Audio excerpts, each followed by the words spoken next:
ইমানের পরিচিতির প্রশ্ন এসেছে। এই দুনিয়া তুচ্ছ, মুস্তাফার মহব্বত আমাদের কাছে সবার শ্রেষ্ঠ, সবার শ্রেষ্ঠ, সবার শ্রেষ্ঠ, ঠিক কিনা? আমার যুবক ভাইয়েরা, বাঁচলে বাঁচার ডোন্ট লাফ, বেয়াদবি করবো না। এখানে ইমানি আলোচনা চলতেছে, তামসা জুড়াচ্ছ, সাবধান। আমার সামনে কথা বলতো সাবধান। নবী পাকের আলোচনা হলে পৃথিবীর সব বলে যেতে হবে, মোস্তফার সবুজ গম্বুজের দিকে তাকাতে হবে। আমরা কাহার লাল চক্ষুকে ভয় পাই না, কাহার রাঙ্গা চোখকে ভয় পাই না, কাহার রক্ত চক্ষুকে ভয় পাই না। কেন ভয় পাই না? একটাই কারণ, আমাদের চোখে আছে মদিনাওয়ালার সবুজ গম্বুজের দৃশ্য। চোখে মদিনা, হৃদয়ে মদিনা, খেয়ালে মদিনা, ধ্যানে মদিনা, শয়নে মদিনা, স্বপনে মদিনা। শিক্ষিনা বলেন, এটাই হলো ইমানের আলোচনা। বিষয় দিয়েছেন গরম, আমি ঠান্ডা থাকার কোনো রাস্তা নাই। একদম বলুন, বেহেশত যা আছে সত্য না মিথ্যা? বেহেশত যা আছে সত্য না মিথ্যা? দেখছেন, এটার নাম ঈমান। কাদের মধ্যে ফেরেশতা আছে না নাই? বিশ্বাস করেন তো? জীবনে দেখছেন? ওজন লাগছে? লেখে জানে কোরআনে আওয়াজ হইছে? দেখেননি? এটার নাম ঈমান। এটার নাম কি? আল্লাহ বলছে আন-নাবিয়্যু আউলা বিল মুমিনিনা মিন আনফুসিহিম। নবী ঈমানদারের জানের চাইতো আরো নিকটে হাজির ও নাজির। না দেখলেও বিশ্বাস করতে হবে, এটার নামই হলো ঈমান। কথা বলে, এটার নাম ঈমান। যারা মুনাফিক তারা বলে দলিল দাও, প্রমাণ দাও। সব কথার প্রমাণ লাগানে রে বাবা। মেরাজে যাওয়ার পরে 27 বছর কাটাই নিছে গা, কি খাওয়াইছে, কোন জায়গায় রাখছে, হিসাব দাও। সব জায়গায় প্র্যাকটিক্যাল খুঁজছো না। কিছু কিছু জিনিস আছে রুহানি, কিছু কিছু জিনিস আছে মারেফত, কিছু কিছু বিষয় আছে রহমত, কিছু কিছু বিষয় আছে কুদরত।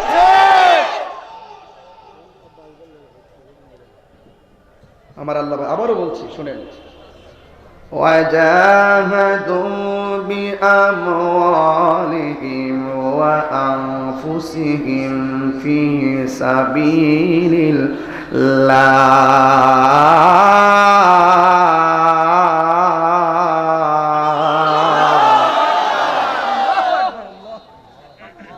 মাল দিয়া জিহাদ করতে হবে।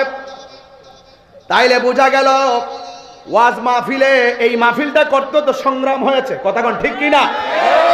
এটা একটা জিহাদ। হককে কায়েম করতে যাইয়া জিহাদ করা, হককে কায়েম করতে যাইয়া সাধনা করা, হককে কায়েম করতে যাইয়া প্রচেষ্টা করার নামই হলো জিহাদ। এই জিহাদে আমরা অংশগ্রহণ করতে চাই কি চাই না? আর জোরে বলুন, চাই কি চাই না? কেমন ভাবে চাইতে হবে? হযরত সাদ ইবনে মুআজ রাদিয়াল্লাহু তাআলা আনহুর আম্মা যুদ্ধের ময়দানে সাদকে দেখার জন্য যখন গেল, যায়া দেখতেছে সাদে, তিনি শুনেছেন, তার মা শুনেছেন, অসংখ্য মানুষ যুদ্ধের ময়দানে শহীদ হয়ে গেছে। শহীদ হওয়ার কথা শুনলে মা, যদি এই মাহফিলে অনেক ছেলেরা আসছে, যদি কোনো মা শুনে সুতাং মাহফিলে একটা লোক মারা গেছে, ওই মায়ের টেনশন কি বাড়বে না কমবে? তখন মা দৌড়াইয়া মাহফিল আসতে পারে, আমার পোলা তো শাহজিবাজার সুতাং মাহফিলে গিয়েছে। ঠিক এইভাবে সাদ ইবনে মুআজের আম্মা দৌড়াইয়া চলে গেছে। যুদ্ধের ময়দানে যাওয়ার পরে শুনেছে অনেক লোক শহীদ হইয়া গেছে, 70 জনের মতন যুদ্ধের ময়দানে শহীদ হয়ে গেছে। এবার যখন সোনা দেখার জন্য চলে গেছে, যায়া সাদের আম্মা দেখতেছে হযরতে সাদ যুদ্ধের ময়দানে শহীদ হয় নাই। হযরতে সাদ আমার নবীজির উট মুবারকের, ঘোড়া মুবারকের রশি ধরে ধরে টানতেছে। আল্লাহু আকবার। এবার আমার নবী ডাক দিয়ে বলে, সাদের মা। নবী অন্তরে খবর জানে কি জানে না? জানে। ও সাদের মা, যুদ্ধের ময়দানে এসেছেন, আপনি সকলকে দেখার জন্য এসেছেন, শহীদদের খবর নেওয়ার জন্য এসেছেন।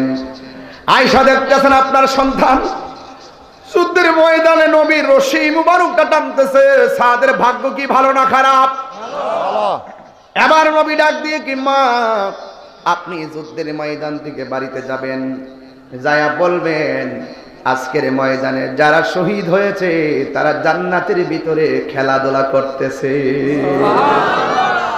আর তাদের পরিবার পরিজনকে বলবেন আজকে যুদ্ধের ময়দানে যারা শহীদ হয়েছে ওরা শহীদদের সঙ্গে জান্নাতের মধ্যে থাকবে।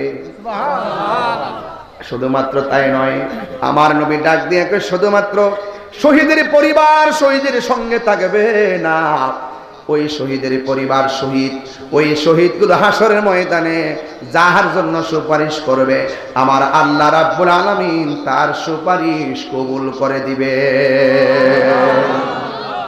এই জন্য আল্লাহ বলছেন ওয়াজাহাদু বিআমওয়ালিহিম ওয়া আনফুসিহিম, ঈমানদাররা হলো নবীর জানেও ভালোবাসবে মালেও ভালোবাসবে। কথা কোন ঠিক কি না?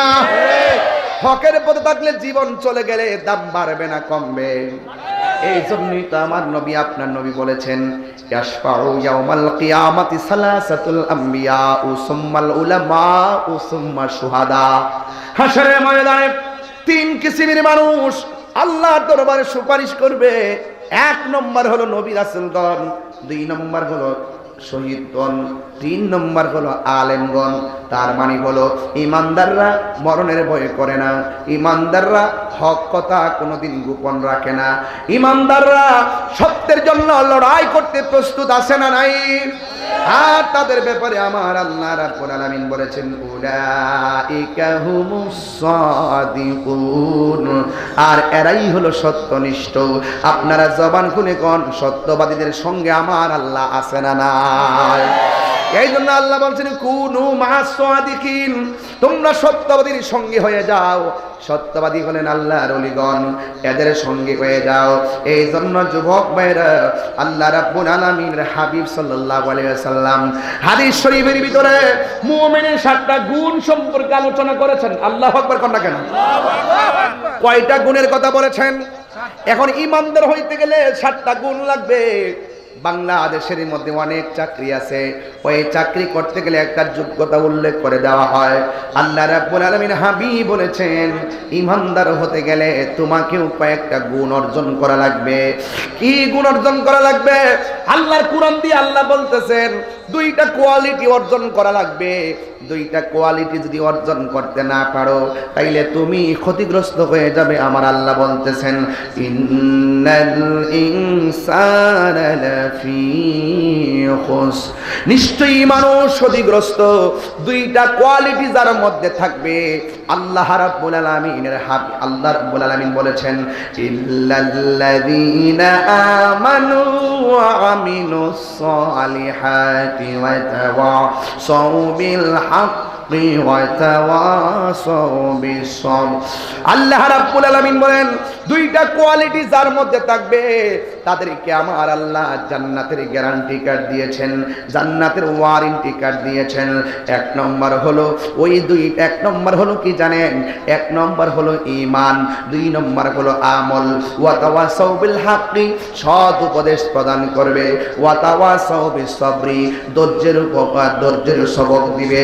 এই কোয়ালিটিগুলো যার মধ্যে থাকবে আল্লাহ রাব্বুল আলামিন বলেন হাসরের ময়দান তার জন্য সহজ হয়ে যাবে, কবর তার জন্য সহজ হয়ে যাবে, মিজানের পাল্লা তার জন্য শহীদ হয়ে যাবে। এই জন্য যুবক আমার আল্লাহকে ভয় করতে হবে। ও যুবক, আল্লাহকে ভয় করতে হবে। আল্লাহকে যারা ভয় করে তারা কোনোদিন নবীকে কষ্ট দিয়ে কথা বলে না। এই জন্যই তো রাবিয়া বসরি তিনি আল্লাহকে এমন ভয় করতেন জানেন নি রে বাবা, এমন ভয় করতেন। রাবিয়া বসরিকে একজন ডাক দেয়া বলে রাবিয়া আল্লাহ রহমতের দরজায় টুকা দিতে থাকো, একদিন আমার আল্লাহ দরজা খুলবে। রাবিয়া বলে আমি আল্লাহকে এমন ভয় করি, আমার আল্লাহকে আমি এমন ভাবে ধারণ করি, আমার দরজায় টুকা দেওয়া লাগে না। আমার আল্লাহ আমার জন্য 24 ঘন্টা রহমতের দরজা এমনি খুলে রাখে। আরো বড় করে বলেন আল্লাহু আকবার। এই জিনিসগুলো বুঝতে গেলে ঈমান তাজা করা লাগবে। রাবিয়া বসরি খানা কাবার দিকে রওনা দিয়েছে। দুই তিনটা কদম দেয় আর নামাজ পড়ে, দুই তিনটা কদম দেয় আর নামাজ পড়ে।